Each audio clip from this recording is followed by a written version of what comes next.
There's some good things happening in Santa Ana schools, outstanding private and charter schools, and improving graduation rates at traditional public schools. But problems persist at Santa Ana Unified, including a stubborn achievement gap for too many of its students. And when the school district recently announced plans to lay off close to 300 teachers, it touched off a debate between the teachers union and its biggest critic, school board member Cecilia Iglesias, over who's to blame for the cutbacks.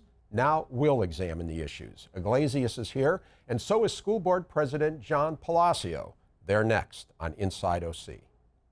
Inside OC is brought to you by... Each new community 5 Point brings to life represents a promise delivered. Great neighborhoods are more than just places to live, they are places to connect. 5 Point is a proud sponsor of public television and community programming. Memorial Care is transforming the way healthcare is delivered, keeping our communities and businesses healthy by guiding them on the path to wellness with easily accessible hospitals, physician offices, and outpatient centers. Memorial Care, leading the way.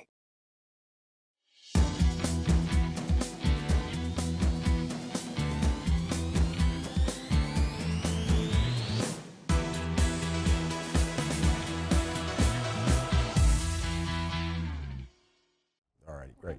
Well, hi, I'm Reiff, and I'm talking with Cecilia Iglesias and John Palacio. And school board members, thanks to both of you for being here. An important issue.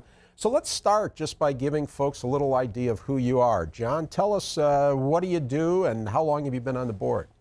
I was elected in 1998. I'm in my 19th year of public service. That's a long time. Yes, it is. I'm also a parent of 2 children that attended Santa Ana schools from from kindergarten to through graduating through high school. And I'm probably one of only 2 persons in the last 40 years that can say that. Okay, and when you're not on the school board, what do you do to pay the bills? I'm a business consultant. Business consultant. Okay, Ceci, how about you? Well, I'm Cecilia Iglesias, and I am, a mother of a child in Santa Ana. I'm also a product of Santa Ana Unified School District. What I do to pay the bills, like you said, is I work for the California Policy Center. I am their education community relations person. So you work for my sidekick on this show, Will Swaim, who's been on this show a number of times. Yes. Okay, very good. Okay, well, thank you again for being here. So let me start with you, Ceci. How is the Santa Ana district faring? In my opinion, I believe we're doing some good things, but I believe there's a lot more to be done. Before I worked for the California State Senate, I worked for State Senator Mimi Walters, who now Congresswoman, and also State Senator Bob Huff, who was the chair of the Education Committee up in Sacramento, and I just see that there's more opportunities and a lot of more things that we could be doing for our Santa Ana students that I believe with the right focus and the right priorities that we can give our kids, things can happen. But up until now, I've been serving for almost 5 years. I believe that it hasn't gotten to the level that I believe that we could be at, and but there's opportunities there for us to get there. So you think the district is underachieving? When you say underachieving, comparing to other school districts, I would say yes, because we have, the achievement gap. It hasn't, in my opinion, hasn't gotten closer to where it's supposed to be. I know that there's other school districts that have had, growth, significant growth in their achievement. And I believe Santa Ana, even though we're going in the right direction, but I still feel it's not at the pace that we should be. Because when I look at our students, I see a sense of urgency, and sometimes I don't see that when it comes to our school district. Okay, John, I'll ask you the same question. How do you think the school district is doing? I think the school district is one that's had tremendous growth in terms of academically. If you compare us to districts similar to us, there's not a school district in the state of California with our student demographic profile that's had the academic success that we have had. More particular, let's just talk a little bit more. If you look at our graduation rates, and you take the 6th largest school districts in Orange County with 3,000 or more students that are graduating, the graduation rate varies from a high of 97.1, which is Capistrano Unified School District, to a school district with 88.5. Our graduation rate last year was 91.6.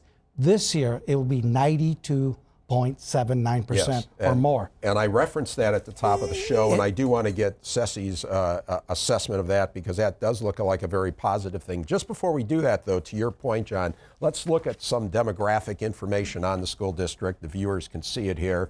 56,000 students, which is tops in OC, 7th in the state. You have a big school district, 62 schools.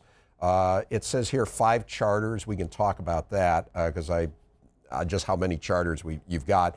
The better part of 5,000 employees, including almost 200 managers, operating budget over $500,000, and then this may be getting to some of the challenges that the district faces. 96% Hispanic students, and then you see 60% are English learners, and 91% eligible for subsidized meals. So it's a big district. It seems like right there you've got some challenges. As you said, John, you cited the graduation rate. Ceci, what about that? Is that a good thing? I mean, is that a positive thing that the graduation rate is so high? It's positive that we're moving in that direction of graduating our students, but I would like to take it a step further. It's like those students that do graduate from our schools is when they go into and do the assessment at the college. My concern is that many of those students, which would be about 35%, are successful in getting college courses, but the other 65%, they have to take remedial courses. So for me, I believe we still haven't gotten to where we're supposed to be in preparing our kids for at least 85, 90% for them to be ready to take those college courses, because if not, it seems like they're just going to relearning what they were supposed to learn in high school. Yeah, John, because I have seen some numbers that indicate like a third of the kids are not ready for college when they graduate. Like a third are ready, a third aren't ready, and a third are somewhere in between. And you've seen the California dashboard numbers, which are kind of crunching numbers from the state board from the state education department. And on English language, arts, and math, they rate Santa Ana students as low. What's your take on that? Again, when you look at our student demographic profile, a 96% Latino student body. If you look at our results, we all as board members want the best for our students, but you have to ask yourself, and this is where data sometimes doesn't show everything, what is our growth? If you go back 7 years, our graduation rate was 80%. Today, it's going to be over 93%. Our dropout rate 7 years ago was 12.5%. It's 4.3. If you look at just recently, we had a perfect score in the ACT. We had a student accepted the Naval Academy and won the year before. We had the National Debate Program. We just created it, and we had 5 students qualify and qualified it and won. From 5th to 7th to 12th, first year. We have 54 students are graduating with an A degree. No school district in Orange County has that. Yeah. If you look at the results, absolutely agree with you. Should we have more students, more college prepared? But look where we were. It's tripled since I've been here in terms of college readiness students. They're going to Harvard, they're going to Yale, they're going to the Naval Academy. That's the result of the success story. In fact, we highlighted that as part of our graduation ceremonies. The success stories. We had students who just came undocumented, went to Harvard, got an A degree. a BA degree, got an MA, now graduated from Claremont, now has got a doctorate. Undocumented. Okay. Yeah. And those are the stories that need to be told. But when you look at us in comparison to major school districts, our growth, academic growth is tremendous. Well, again, maybe, I hear some of the things you're saying sound like you're both saying there's been improvement. I think Ceci's saying it's not enough, it's not moving fast enough. You're citing, John, a lot of the positives. Let's take a look at one other graphic here, and this is grading school districts. This comes from a website called niche.com, which is one of a number of sites I've seen where it looks like it's catering to parents who want to know where to send their kids, or maybe somebody's going to buy a house and they want to know what the school district's like. And so this gives a letter grade, as you can see up there, to each of the school districts. I just pulled out the ones from Orange County, and you can see right at the top, A+, Irvine, Laguna Beach. Then it starts moving down, and at the bottom at B-, which is as low as this grading went, you have Anaheim, Santa Ana, and LAUSD is in that grade too. Is that a fair snapshot, John, of what's going on? No. Oh, and by the way, I'm sorry, the factors in doing this, they use things like test scores, college readiness, grad rates, ACT, SAT scores, teacher quality, and so forth. Sorry to interrupt you there, but that's and they crunch it however they do, and that's what they come up with. The difference between a school district in Orange County that has the highest graduation rate and San Diego School District is about 4%. Okay?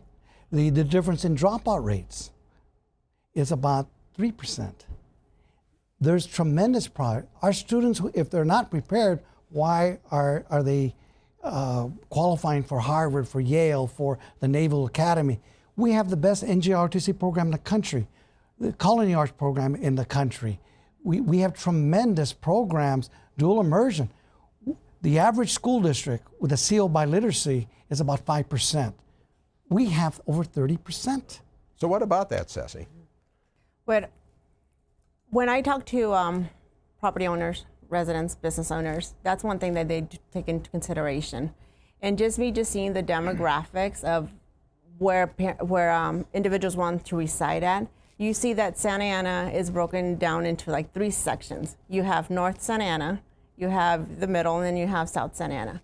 And just if we look at our schools in Santa Ana, many of our schools that are high performing, they're usually in those sections where where the property value is higher. Why? Because people want a good return on their investment, even if they don't have kids in our schools. But for them, looking at where they're going to buy a house, how high the school performs, that's a factor for them to invest in Santa Ana. Mm-hmm. Okay. So Ceci, let's get to your dispute with the teachers union in Santa Ana, because when the board voted recently to lay off some teachers, you voted no. The rest, you were the one vote against and a 4-1 vote. What was that all about?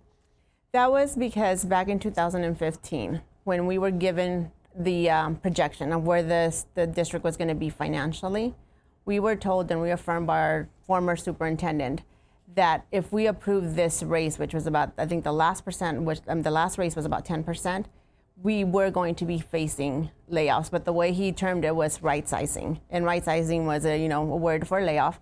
And he didn't say how many, but if you just do your math and doing like what's going to come up, I knew back then that we weren't going to be able to continue on the path of providing the employment to our teachers, because it's not going to happen. The state gives us so much money. There's only so much money to go around.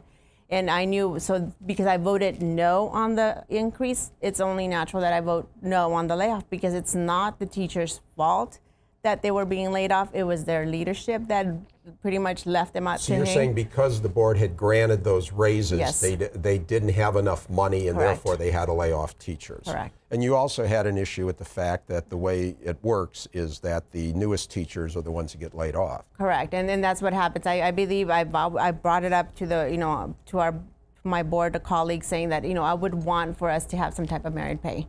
But that's something that has to be negotiated, and it's something that that the union has pretty much the lead conversation on that.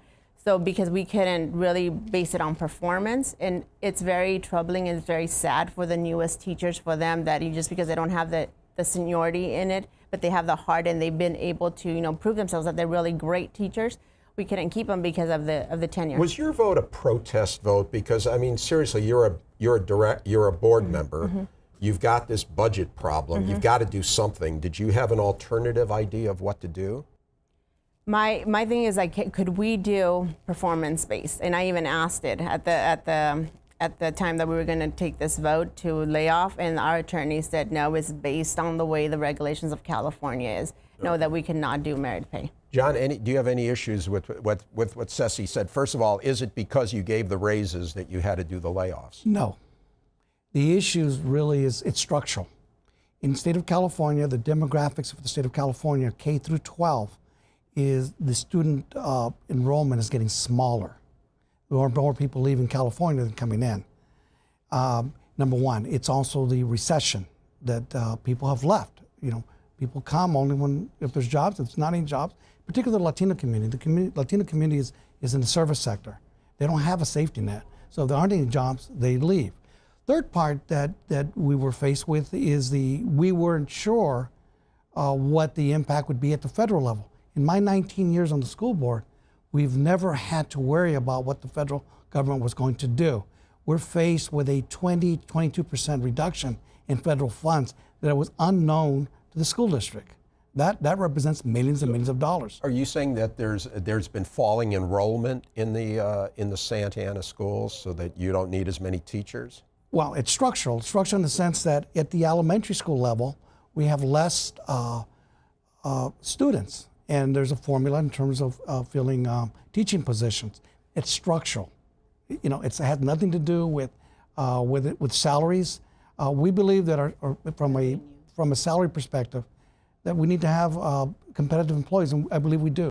So do you think well, first of all, I wanted to ask you, with the layoffs, it's been publicized as 280 something, that these are notices you send out.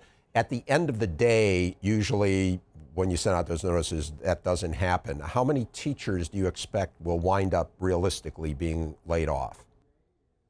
Well, we laid off 160 employees, approximately, certificated and classified. Classified are teachers, classified are non-teachers, and certificated are teachers. We don't know what the impact will be because if our enrollment changes, if it increases, some will be called back. So it could be anywhere from the current number to a low of maybe 80 to half. We just don't know. So somewhere in the 80 to 300 range. Because of the federal government. Okay.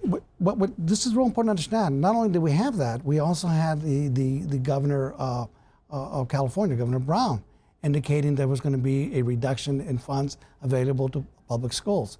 We're the only public agency that is subject to external controls. But given all that, then doesn't that argue you just can't afford raises right now? We're sorry, you deserve it, but we can't afford it. The raises she's talking about in terms of teachers was a year ago. And you didn't foresee the declining enrollment or that kind of thing? When you look at our budgetary process, there's a two-step process. We negotiate, which she's involved in as well, and then when there's a settlement between bargaining units and the school district, it goes to the Orange County Department of Education. They determine whether or not we are financially able to pay for it. What do you think about the idea of layoffs being based on merit rather than on seniority? I can only control what I have to work with. The reality, those are state laws. I have to deal with what I have to work with. I mean, you know, that's the real world. How about if you had your druthers? That's the real world. I deal with the cards that I have. Okay, all right. And I should say that I did invite the Santa Ana Educators Association to come on. I talked with Barbara Pearson, who did exchange kind of dueling viewpoints with you, Ceci, in the Register.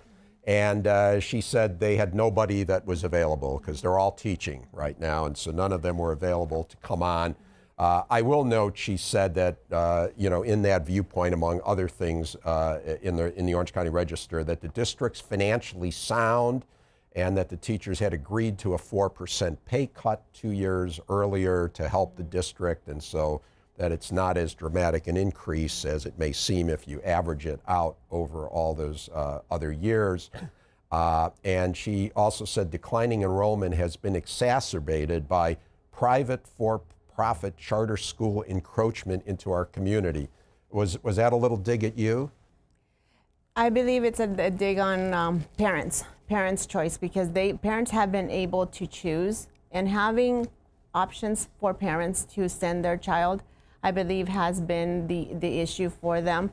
But you know what? This is not news to anyone, and this is what I had brought up in 2015, Rick.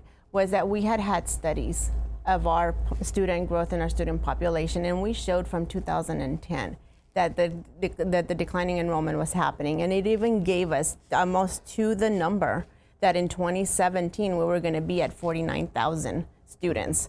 And that was something that was given to us in 2015 when we decided to give the raise. So knowing that, I think it's up to us as leaders to make sure, okay, ask those tough questions. And if we know we can't afford, like you're saying, we can't afford a raise, we can't afford a raise. And that has nothing to do with you, you're a good teacher, but it's like we just can't, because if not, then we're going to have to affect somebody else's job. One of the things that is becoming more popular within the public school systems are charter schools. And I've seen some numbers. How many charters are there in Santa Ana? I've seen 5, 6, 8. How many? Do you know what the number is right now? My understanding with what we have approved independent charters, we have 5, and then we have our own dependent charter school, which is the Advanced Learning Academy. Okay, so that's 5 or 6, depending on how you measure it, that are part of the public school. There are 13 charter schools that have a Santa Ana address.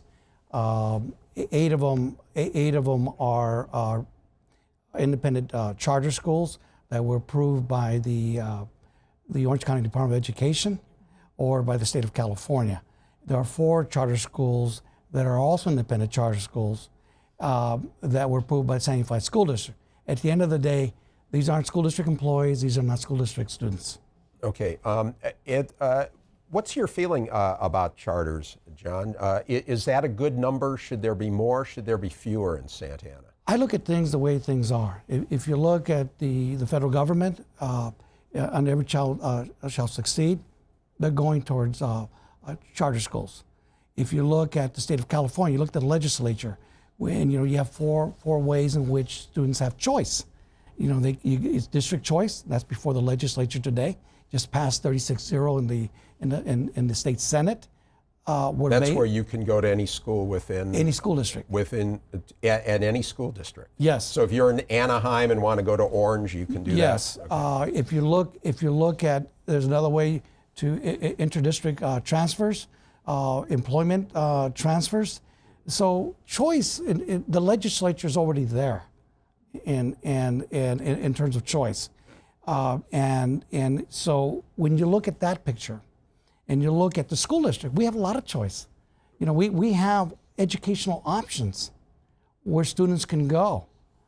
We have our own charter school. We have the only middle college high school in Orange County where you can graduate with a high school diploma and an Associate of Arts degree. We have very advanced programs. We have a Latino Film Institute. Eddie Olmos, is providing a program for us, 4th through 11th grade. We have one of the best mariachi programs in the country with Mariachi Sol de Mexico. We have dual immersion. 30% of our kids are graduating with a CO by literacy. No school district exceeds 5%. That's the average. I saw you kind of shaking your head at a couple of the things that John was saying. When you talk about choice, I just feel that at the state legislature, I remember when I was with Senator Huff, he did have the district of choice, but because of how how the legislature's controlled, they pretty much let it out to sunset, and then most likely it's going to sunset out maybe in 2018. And within our schools, I believe we do have choice, but I believe that we should ultimately give the parents that choice to decide. Whether it's going to be in traditional public schools, which is through Santa Ana Unified School District, or is it going to be, do they want to go into like the Orange County High School of the Arts? Do they want to go into Sam Wally Academy? I believe that that's the parents' choice, and that we're here to serve parents and to serve students. Well, are you a proponent of charter schools? I'm a proponent of, if it's the school that's going to be fitting your child's needs, I'm going to support you. How's the district been doing as far as charter schools? Because they have to get approval of the school district, right? If you want to, and again, we're talking about schools that are they're approved by the public school district. But they don't have, oftentimes, most of the time, they're not unionized, so they have different rules, right? The charters, yes. Has the district been good about approving these schools? Well, all the charter schools that were approved by the Santa Ana Unified School District, they were before my time, so they were approved. I think those are the 5 that we have, and then we approved one, which is a dependent one. That one was, but those are, it's a school-controlled, district-run school. We have more charter schools in San Unified School District than any school district in Orange County. On top of that, we provide educational options. We have fundamental schools. We have a international baccalaureate school, only one in Orange County. That's world-renowned education. Only one in Orange County. We have the best culinary arts program in the country. You know, we have an NGRTC program that year in and year out is the best in the country. And I have to stop you there because we're out of time, but thank you. I can tell even though you have different perspectives on some things, you're both passionate about your school system. And so thanks so much for coming on and sharing with the viewers what's going on.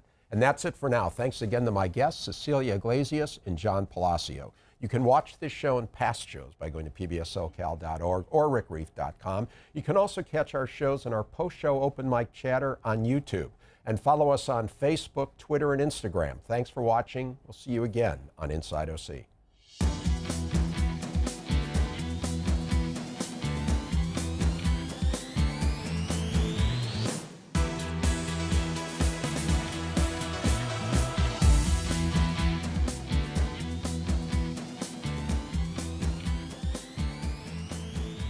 Inside OC is brought to you by... Each new community 5 Point brings to life represents a promise delivered. Great neighborhoods are more than just places to live, they are places to connect. 5 Point is a proud sponsor of public television and community programming.